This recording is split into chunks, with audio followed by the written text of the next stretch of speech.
zolim zulmni qilib, haqini yeb, urib, so'qib, sindirib ketaveradi-yu, bu kalta yeb mazlum bo'lib qolib ketaveradimi? Shularni ham sanabdi bular. Shuning uchun qiyomat bor, zulm ko'rganingizda, nohaqlik ko'rganingizda va hech narsa qila olmagan paytingizda nima deysiz? Nima deysiz? Ha, qiyomat bor deysiz. Noiloj bo'lib qolganda qiyomat esiga keladi, yo'q, boshidan. Mana haqlar bor, qarzlar bor, to'lolmayotgan. Hammamiz odam ekanmiz, muomala qilamiz, qarzimiz bor, haqqimiz bor. Qarzni berishga harakat qilyapmiz, boshqa qilyapmiz. Endi ololmaydigan haqlaringiz bor. Bermayapti-da. Talab qilib boryapsiz, bermayapti. Shunda kechdim demanglar.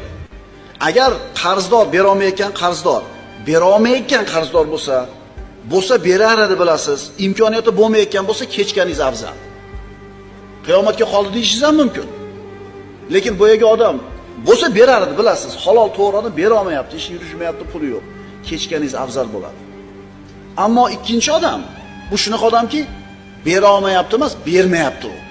Va bermaydi. Unda nima qilasiz? Kechdim deysizmi? Qiyomatda olaman deysiz. Endi dunyoda olib kelsa-chi? Olasiz. Shuning uchun aytingki, o'shanga odam bo'lsa, zolim, zulm qilayotgan. Olib kelib bersa, shu dunyoda olaman, aka yo uka. Agar dunyoda bermasangiz, qiyomatda olaman, lekin kechmayman deb qo'ying. Chunki so'ramasdan tek esdan chiqarib olsangiz, bu haq qiyomatda sizdan so'raydi, nima menga talab qilmagansan deydi. Tushunarlimi? Inechi bersang dunyoda olaman, bermasang qiyomatda dedingiz, o'zingiz ham yengil tortasiz. Siqilavermaysiz, o'ylab. O'zingiz ham maza qilib qolasiz. Alloh yozgan bo'lsa keladi dunyoda olasiz. Agar yozmagan bo'lsa oxiratga qoladi. Ikkalasiz ham yutyapsiz.